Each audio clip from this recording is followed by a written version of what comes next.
Sir, ಈಗ ನೀವು ರಂಗಭೂಮಿಗೆ ಫುಲ್ಲು ನಿಮ್ಮನ್ನು ಇನ್ವಾಲ್ವ್ ಮಾಡ್ಕೊಂಡ್ಬಿಟ್ಟಿದ್ದೀರಾ. ನೀವು ಜರ್ನಲಿಸ್ಟ್ ಆಗಿದ್ದೆ ಅಂತ ಹೇಳಿದ್ರಿ. ಅದರಿಂದ ನಿಮ್ಮ ಸಾಂಸಾರಿಕ ಜೀವನಕ್ಕೆ ಅಥವಾ ನಿಮ್ಮ ಫ್ಯಾಮಿಲಿಲಿ ಏನೂ ಪ್ರಾಬ್ಲಮ್ ಆಗಲಿಲ್ವಾ? ನೀವು ಸಡನ್ನಾಗಿ ನಾಟಕ ರಂಗಕ್ಕೆ ಬಂದ್ರಿ, ನಿಮ್ಮ ಜರ್ನಲಿಸಮ್ ಕೆಲಸ ಬಿಟ್ಟು ಇಲ್ಲಿಗೆ ತೊಡಗಿಸ್ಕೊಂಡ್ಬಿಟ್ರಲ್ಲ, ಆವಾಗ ನಿಮ್ಮ ಫ್ಯಾಮಿಲಿಲಿ ಏನಾದರೂ ಏಳು ಬೀಳು ಆಯಿತಾ? ನಿಮಗೇನಾದ್ರು ತೊಂದರೆ ಆಗುತ್ತಾ? ಅದ್ರ ಬಗ್ಗೆ ಒಂದು ಸ್ವಲ್ಪ ತಿಳಿಸ್ಬೋದಾ? ಇದು ಏನಾಯಿತು ಅಂತಂದರೆ, ನಾನು ವೃತ್ತಿಪರ ಕಲಾವಿದ ಅಲ್ಲ, ರಂಗಭೂಮಿ ಆರ್ಟಿಸ್ಟ್ ಅಲ್ಲ. ನಾನೊಬ್ಬ ಹವ್ಯಾಸಿ. ರಂಗಭೂಮಿಗೆ ಬಂದಾಗ ಅದೇ ಬೇರೆ ಕಿರುತೆರೆ ಹಿರಿತೆರೆ ಅಲ್ಲೆಲ್ಲ ಬಂದಾಗ ನಾನು ವೃತ್ತಿಪರ ಕಲಾವಿದ. ಇದುವರೆಗೂ ಸುಮಾರು ನಾನು ಇದನ್ನು 2015ರಲ್ಲಿ ಒಬ್ಬ ಜರ್ನಲಿಸ್ಟ್ ಕೆಲಸನ ಬಿಟ್ಟೆ. ನಾನು 10 ವರ್ಷ ಆಲ್ಮೋಸ್ಟು ಬರೀ ಕಿರುತೆರೆ ಮತ್ತು ಹಿರಿತೆರೆ ನಟನಾಗಿಯೇ ಸಂಸಾರ ಸಾಗಿಸಿದೆ. ಈಗ ಸದ್ಯಕ್ಕೆ ಯಾವುದು ಕೈಯಲ್ಲಿ ಯಾವುದು ಪ್ರಾಜೆಕ್ಟ್ಗಳಿಲ್ಲ ಈ ಕ್ಷಣಕ್ಕೆ. ಮುಂದೆ ಸಿಕ್ಕರೆ ಖಂಡಿತ ಮತ್ತೆ ಹೋಗ್ತೀನಿ. ಈ ಟೈಮ್ನಲ್ಲಿ ನಮ್ಮ ಬಿಡುವಿನ ವೇಳೆನ ಹೆಂಗೆ ಬಳಸಬೇಕು, ನನಗೆ ಅತ್ಯಂತ ಪ್ರಿಯವಾದ ಕೆಲಸ ಥಿಯೇಟರ್ ಮಾಡೋದು. ಸೊ ನಾಟಕದಲ್ಲಿ ತೊಡಗಿಸ್ಕೊಂಡಾಗ ನಮ್ಮ ಕೆಲಸ ಅವರೇನು ನಮ್ಮ ಮನೆಯಲ್ಲಂತೂ ಹೆಂಗೆ ಅಂತಂದರೆ, ಅವ್ರಿಗೆ ಗೊತ್ತು ನಾನು ಯಾವಾಗಲೂ ಆ್ಯಕ್ಟ್ ಮಾಡ್ತಾ ಇರ್ತೀನಿ, ಆ್ಯಕ್ಟಿಂಗಲ್ಲಿ ನನಗೆ ಆಸಕ್ತಿ ಇದೆ ಅಂತ ಹೇಳ್ಬಿಟ್ಟು. ಹಾಗಾಗಿ ನೀನು ಏನಾದರೂ ಮಾಡೋ, ನಮ್ಮನ್ನು ಚೆನ್ನಾಗಿ ನೋಡ್ಕೋ ಅಷ್ಟೇ, ನಮ್ಮ ಮನೆಗೆ ತಂದು ಹಾಕು ಅಂತ ಹೇಳ್ತಾರೆ. ಅದು ಬಿಟ್ಟರೆ ಇನ್ನು ಯಾವುದೇ ರೀತಿಯ ಬಿಕ್ಕಟ್ಟುಗಳಾಗಲಿ ಏನಾಗಲಿ ಆ ಥರದ್ದಾಗಲಿ ಇನ್ನೂ ಸದ್ಯಕ್ಕೆ ಏನೂ ಸೃಷ್ಟಿಯಾಗಿಲ್ಲ. ನೀವು ಇವಾಗ ಈ ಪ್ರಶ್ನೆ ಕೇಳ್ತಾ ಇರೋದ್ರಿಂದ ಆ ನಿಟ್ಟಿನಲ್ಲಿ ನಾನು ಯೋಚನೆ ಮಾಡಬೇಕಾ, ಯೋಚನೆ ಮಾಡಿದ್ರೆ ಏನೇನು ಕ್ರಮಗಳನ್ನು ತಗೋಬೇಕಾಗತ್ತೆ ಅಂತ ಒಂದು ತಲೆಗೆ ಹುಳ ಬಿಟ್ಟಿದ್ದೀರಿ. ಥ್ಯಾಂಕ್ಸ್. ನೋಡೋಣ, ಆ ನಿಟ್ಟಿನಲ್ಲಿ ಯೋಚನೆ ಮಾಡಬೇಕು. ನಾನು ತುಂಬ ಅವರ ಅಭಿಮಾನಿನೇ. ಯಾಕೆಂದರೆ ಗಟ್ಟಿಮೇಳ ಸೀರಿಯಲಲ್ಲಿ ಅವ್ರ ಪಾತ್ರನ ನೋಡಿ, ಅವ್ರ ಪಾತ್ರ ಅದೇ ಕೆಲಸನೇ ಅನ್ನೋ ಥರ ಅವ್ರದ್ದು ಅಭಿನಯಕ್ಕೆ ಇನ್ವಾಲ್ವ್ ಆಗಿದ್ವಿ. ಸರ್, ನಿಮಗೆ ರಂಗಭೂಮಿಯ ಬಗ್ಗೆ ಅಂದರೆ ಇಲ್ಲಿ ಜರ್ನಿಲಿ ನಮಗೆ ಬೇರೆ ಬೇರೆ ಪ್ರಾಬ್ಲಮ್ ಇದೆ, ಮತ್ತು ಸರ್ಕಾರದಿಂದ ನಮಗೆ ಪ್ರೋತ್ಸಾಹಧನ ಬೇಕು, ಇಲ್ಲಿ ಬಂದು ನಮಗೆ ತೊಂದರೆ ಆಯಿತು ಅನ್ನೋ ಥರದ್ದು ಏನಾದರೂ ಇದೆಯಾ ಸರ್ ಇಲ್ಲಿ? ನೋಡಿ, ಸರ್ಕಾರದ ಕಾರ್ಯಕ್ರಮಗಳು ಇರ್ತವೆ. ಸರ್ಕಾರದ ಕಾರ್ಯಕ್ರಮಗಳನ್ನು ಬಳಸಿಕೊಳ್ಳುವ ಬುದ್ಧಿವಂತಿಕೆ ಕೆಲವು ತಂಡಗಳು ತೋರಿಸ್ತಾ ಇದ್ದಾವೆ, ಇನ್ನು ಕೆಲವು ತಂಡಗಳು ಅದನ್ನು ಬಳಸ್ಕೊತಾ ಇಲ್ಲ. ನಾನು ಮೂಲತಃ ಹವ್ಯಾಸಿ ರಂಗಕರ್ಮಿ ಆಗಿರೋದ್ರಿಂದ ನಾನು ರಂಗಭೂಮಿಯಿಂದ ಏನನ್ನೂ ಎಕ್ಸ್ಪೆಕ್ಟ್ ಮಾಡುವ ಹಾಗಿಲ್ಲ. ಯಾಕೆಂದರೆ ನಾನು ರಂಗಭೂಮಿಯಿಂದ ಏನೇನು ಪಡ್ಕೊಂಡೆ ಅಂತಂದರೆ, ನನಗೆ ಸಾಕಷ್ಟು ಅನುಭವ ಪಡ್ಕೊಂಡೆ. ಆದರೆ ಅದೇ ಆ ಅನುಭವದ ಆಧಾರದ ಮೇಲೆ ನಾನು ಕಿರುತೆರೆಯಲ್ಲಿ ಒಂದಷ್ಟು ದುಡ್ದೆ. ಒಂದು 10 ವರ್ಷ ನಾನು ಬದುಕಿದೆ. ಆ್ಯಕ್ಚುಲಿ ಇನ್ನೂ ಬದುಕುವ ಸಾಧ್ಯತೆ ಇದೆ ಅಂತ ಅಂದ್ಕೊಂಡಿದ್ದೀನಿ, ಗೊತ್ತಿಲ್ಲ, ನಟನಾಗಿ. ಬಟ್ ರಂಗಭೂಮಿಯಿಂದ ನಾನು ಏನನ್ನು ನಿರೀಕ್ಷಿಸೋದಿಲ್ಲ. ಯಾಕೆಂದರೆ ನಾವು ಹೆಚ್ಚೆಚ್ಚು ರಂಗಭೂಮಿಯಲ್ಲಿ ತೊಡಗಿಸ್ಕೊಂಡಷ್ಟು ನಮಗೆ ಸಿಗುವ ಅನುಭವಗಳ ಇದಿದೆಯಲ್ಲ, ಆಗರ ಇದೆಯಲ್ಲ, ಅದು ಬೇರೆದು. ಆ ಅನುಭವ ನಮ್ಮ ಬದುಕನ್ನು ಗಟ್ಟಿಗೊಳಿಸುತ್ತೆ, ನಮ್ಮ ಥಿಂಕಿಂಗ್ನ ಗಟ್ಟಿಗೊಳಿಸುತ್ತೆ. ನಾವು ಬದುಕನ್ನು ಎದುರಿಸುವ ಬಗೆಗಳಿರ್ತಾವಲ್ಲ, ಅವು ರಂಗಭೂಮಿಯಲ್ಲಿ ತೊಡಗಿಸ್ಕೊಂಡಿರೋ ವ್ಯಕ್ತಿಗಳು ನೋಡುವ ಬಗೆಗೂ ರಂಗಭೂಮಿಯಲ್ಲಿ ತೊಡಗಿಸ್ಕೊಳ್ಳದೇ ಇರುವ ವ್ಯಕ್ತಿಗಳು ನೋಡುವ ಬಗೆಗೂ ಭಾಳ ವ್ಯತ್ಯಾಸ ಇರುತ್ತೆ. ನಮ್ಮ ಯೋಚನಾ ಕ್ರಮಗಳನ್ನು ಬದಲಾಯಿಸುತ್ತೆ ರಂಗಭೂಮಿ. ಈಗ ನಾನು ಒಂದು 40 ನಾಟಕ ಮಾಡಿದ್ದೀನಿ ಅಂತಂದರೆ, 40 ಪಾತ್ರಗಳನ್ನು ಮಾಡಿದ್ದೀನಿ ಅಂತಂತಂದರೆ, ನಾನು ಆಲ್ಮೋಸ್ಟು ಅಷ್ಟು ಪಾತ್ರನ ಕನಿಷ್ಠ ಆ ಅವಧಿಗಾದರೂ ನಾನು ಬದುಕಿರ್ತೀನಿ. ಆ ಪಾತ್ರದ ಶೂಸ್ನಲ್ಲಿರ್ತೀನಿ. ಆ ಪಾತ್ರ ಹೇಗೆ ಯೋಚಿಸ್ತಾ ಇರುತ್ತೆ ಅಂತ ಗೊತ್ತಿರುತ್ತೆ ನನಗೆ ಒಬ್ಬ ನಟನಾಗಿ.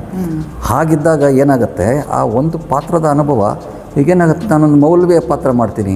ಮೌಲ್ವಿಯ ಪಾತ್ರ ಮಾಡಿದಾಗ ಅವನೇನು ಹೇಳ್ತಾನೆ, ನೀನು ಯಾರಾದರೂ ನೀರು ಬೇಡಿ ನೆರಳು ಬೇಡಿ ಬಂದರೆ ಮೊದಲು ಅವರಿಗೆ ನೀರು ಮತ್ತು ನೆರಳನ್ನು ನೀಡು ಅಂತ ಹೇಳುವ ಒಂದು ಸಾಲಿರುತ್ತೆ. ಸೊ ನಾವೇನು ಮಾಡಬೇಕು ಅವಾಗ? ಆ ಸಾಲು ಏನು ಮಾಡುತ್ತೆ ನನ್ನನ್ನು? ನಾನು 20 ಸಲ 30 ಸಲ ಈ 30 ವರ್ಷದಿಂದ ನಾನು ಆ ಸಾಲನ್ನು ಹೇಳ್ತಾ ಇದ್ದೀನಿ ಅನ್ನೋದ್ರೆ, ಅದು ನನ್ನಲ್ಲಿ ಕಿಂಚಿತ್ತಾದರೂ ಬದಲಾವಣೆ ತಂದಿರುತ್ತೆ ಅಲ್ವಾ? ಯಾರಿಗಾದರೂ ನೋಡಿದ್ರೆ ಫಸ್ಟ್ ಮನೆಗೆ ಬಂದರೆ ಮೊದಲು ಅವರಿಗೆ ಒಂದು ಲೋಟ ನೀರನ್ನಾದರೂ ಆಫರ್ ಮಾಡಬೇಕು ಅನ್ನೋದ್ರ ತನಕ ಅನ್ನೋ ಯೋಚನೆಯನ್ನಾದರೂ ಕೊಡುತ್ತೆ ನನಗೆ. ಇದು ತುಂಬ ಸಹಜವಾದ ಒಂದು ಸಣ್ಣ ಎಕ್ಸಾಂಪಲ್ ಕೊಡ್ತಾ ಇದ್ದೀನಿ. ರಂಗಭೂಮಿಯಲ್ಲಿ ತೊಡಗಿಸ್ಕೊಂಡಾಗ ನಮಗೆ ಏನು ಸಿಗುತ್ತಲ್ಲ, ಆ ಅನುಭವ ಬೇರೆದು. ನಾವು ಅದರ ಕಡೆ ಹೆಚ್ಚಿಗೆ ಕಾನ್ಸಂಟ್ರೇಟ್ ಮಾಡಬೇಕು. ನೆಗೆಟಿವ್ಸ್ ಇದೇ ಬೇಕಾದಷ್ಟು ಇರುತ್ತೆ. ಎಲ್ಲ ಕ್ಷೇತ್ರಗಳಲ್ಲೂ ಇರುವ ಹಾಗೆ ರಂಗಭೂಮಿಯಲ್ಲೂ ನೆಗೆಟಿವ್ಸ್ ಇರುತ್ತೆ.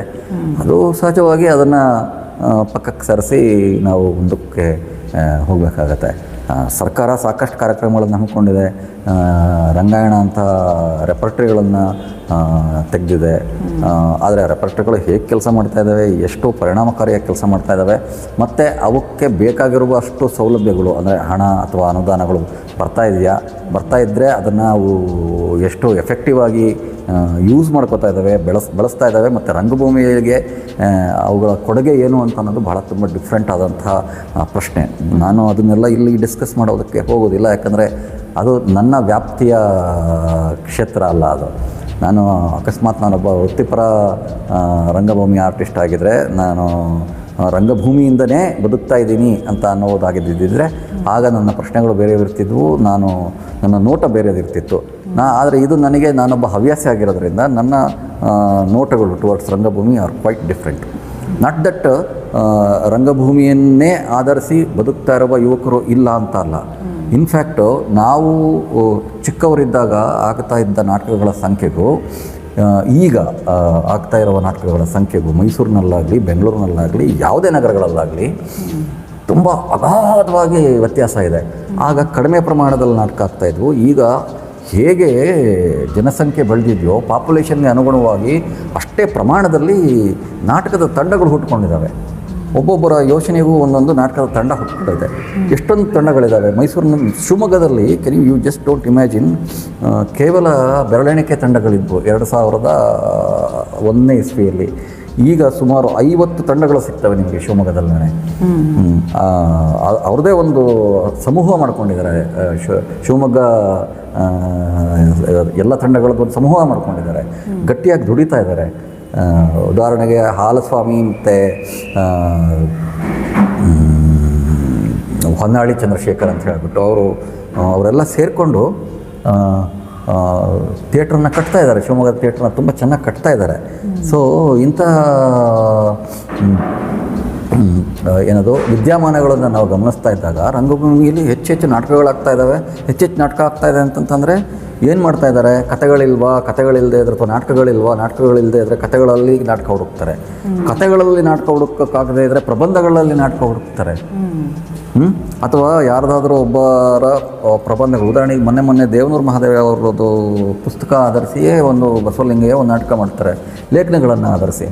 ಸೊ ನಾವು ಹೇಗೆ ಸೋರ್ಸ್ ಮಾಡ್ಕೋತೀವಿ, ನಾವು ಹೇಗೆ ನೋಡ್ತೀವಿ ಬದುಕನ್ನು, ಮತ್ತು ನಮಗೆ ನಾವು ಎಂಥ ಕಥಾವಸ್ತು ನಮಗೆ ಬೇಕು ಅಂತ ಅನ್ನೋದಾದರೆ, ಈಗ ಲೈಕ್ ಕೆಲವು ಬಹುಶಃ ಹೋದ ವರ್ಷ ಅಂತ ಅನಿಸುತ್ತೆ ಅಥವಾ ಅದರ ವರ್ಷನೇ ಇರಬೇಕು, ಕ್ಯಾನ್ಸರ್ ವಾರ್ಡ್ ಅಂತ ಹೇಳಿಬಿಟ್ಟು ವಿಜ್ಞಾನ ನಾಟಕೋತ್ಸವಕ್ಕೆ ಪರಿವರ್ತನಾ ರಂಗ ಸಮಾಜ ತಗೊಂಡು ಹೋಯಿತು. ಅದು ಇಡೀ ಕತೆ ಡೆವಲಪ್ ಆಗಿದ್ದೇ ಒಂದು ಇಷ್ಟು ದೊಡ್ಡ ಪ್ರಬಂಧದಿಂದ. ಒಬ್ಬ ಕ್ಯಾನ್ಸರ್ ಎಕ್ಸ್ಪರ್ಟ್, ಆ ಎಕ್ಸ್ಪರ್ಟ್ ಬರೆದ ಪುಸ್ತಕವನ್ನು ಆಧರಿಸಿ ಅದನ್ನು ಓದಿ ಅದರಿಂದ ಒಂದು ನಾಟಕವನ್ನು ಬರೆದು ಅದಕ್ಕೊಂದು ನಾಟಕದ ರೂಪ ಕೊಟ್ಟು then that play was staged. ಹಾಗಾದಾಗ ಏನಾಗುತ್ತೆ, ನನಗೇನು ಎಲ್ಲಿಂದ ಬೇಕು ನನಗೆ ಇನ್ಸ್ಪಿರೇಷನು? ನನ್ನ ಸುತ್ತಮುತ್ತ ಏನಾದರೂ ಇನ್ಸ್ಪಿರೇಷನ್ ರಂಗಭೂಮಿಗೆ ನಾನು ಏನನ್ನು ಹೇಳಬೇಕು ಅಂತ ಅನ್ನೋದನ್ನು ಫಸ್ಟ್ ನನಗೆ ಗೊತ್ತಾಗಬೇಕು. ನಾನು ಏನಕ್ಕೆ ಸ್ಪಂದಿಸ್ತಾ ಇದ್ದೀನಿ? ನಾನು ಮಾನವೀಯ ಮೌಲ್ಯಗಳಿರುವ ಕಥೆಗಳನ್ನು ಹೇಳಬೇಕಾ, ಅಥವಾ ಗಂಡು ಮತ್ತು ಹೆಣ್ಣಿನ ನಡುವೆ ಇರುವ ಇಂಟ್ರಿಕೇಟ್ ರಿಲೇಷನ್ಶಿಪ್ ಬಗ್ಗೆ ಏನಾದರೂ ನನಗೆ ಹೇಳಬೇಕಾ? ನಾನು ರಾಜಕೀಯವೇ ನನಗೆ ಪ್ರಧಾನವಾಗಿಟ್ಕೊಂಡು, ಇವತ್ತಿನ ರಾಜಕೀಯನ ಪ್ರಧಾನವಾಗಿಟ್ಕೊಂಡು ಏನಾದರೂ ನಾಟಕ ಬರೀಬೇಕಾ? ಬರೆಯೋದಾದರೆ ನಾನು ಹೆಂಗೆ ಬರೀಬೇಕು? ಬರೀ ರಾಜಕಾರಣವೇ ಇರಬೇಕು ಅದರಲ್ಲಿ? ಈ ಥರದ್ದೆಲ್ಲ ಬೇರೆ ಬೇರೆ ಆಪ್ಷನ್ಸ್ ಇರುತ್ತೆ. ಸೊ ಹಾಗಾಗಿ ಒಂದು ತಲೆಮಾರಿನಲ್ಲಿ ಇದ್ದ 70ರ ದಶಕದಲ್ಲಿ ಇದ್ದ ಒಂದಷ್ಟು ನಾಟಕಕಾರರು ಇದ್ರು ನಮಗೆ, ತುಂಬ ಪ್ರಮುಖವಾದ ನಾಟಕಕಾರರು. ಅದಾದಮೇಲೆ ಇನ್ನೊಂದು ತಲೆಮಾರಿನಲ್ಲಿ ಒಳ್ಳೆಯ ನಾಟಕಕಾರರು ಬಂದಿದ್ದಾರೆ. ಇನ್ನೂ ಒಳ್ಳೆಯ ನಾಟಕಕಾರರು ಮುಂದಿನ ಬಹುಶಃ ನಾವು ನಿರೀಕ್ಷಿಸ್ಬೋದು. ರಂಗಭೂಮಿ ಅಂದರೆ ಹೆಂಗೆ ಅಂತಂದರೆ ಅದು ನಿರಂತರವಾಗಿ ಬೆಳೀತಾ ಇರುತ್ತೆ. ಅದು ಬೆಳೀತಾ ಇರುತ್ತೆ. ಮತ್ತೊಂದು ಅದೊಂದು ಹರಿತಾ ಇರೋ ನದಿ ಇದ್ದಂಗೆ. ನಾವು ಎಷ್ಟೆಷ್ಟು ಅಲ್ಲಿ ಬಿದ್ದು ಈಜ್ತೀವೋ ಅಷ್ಟು ಮಾತ್ರ ನಮಗೆ ದಕ್ಕತ್ತೆ. ಆದರೆ ರಂಗಭೂಮಿ ಅಗಾಧತೆ ಇದೆಯಲ್ಲ, ಅದು ತುಂಬ ದೊಡ್ಡದು. ನಾವೇನು ಅನ್ಕೋತೀವಿ, ನಾವು ತುಂಗಾ ನದಿಯಲ್ಲಿ ಶಿವಮೊಗ್ಗದಲ್ಲಿ ಇಳಿದು ಈಜ್ಬಿಟ್ಟು ವಾಪಸ್ ಬಂದಿರ್ತೀನಿ. ಆದರೆ ತುಂಗಾ ನದಿ ಅಲ್ಲೆಲ್ಲೋ ಹುಟ್ಟಿ ಇನ್ನೆಲ್ಲೋ ಹೋಗಿ ತುಂಗಭದ್ರೆಯಾಗಿ ಸಮುದ್ರನ ಸೇರುತ್ತೆ. ಅಲ್ಲೆಲ್ಲೂ ನಾನು ಈಜೇ ಇರೋದಿಲ್ಲ.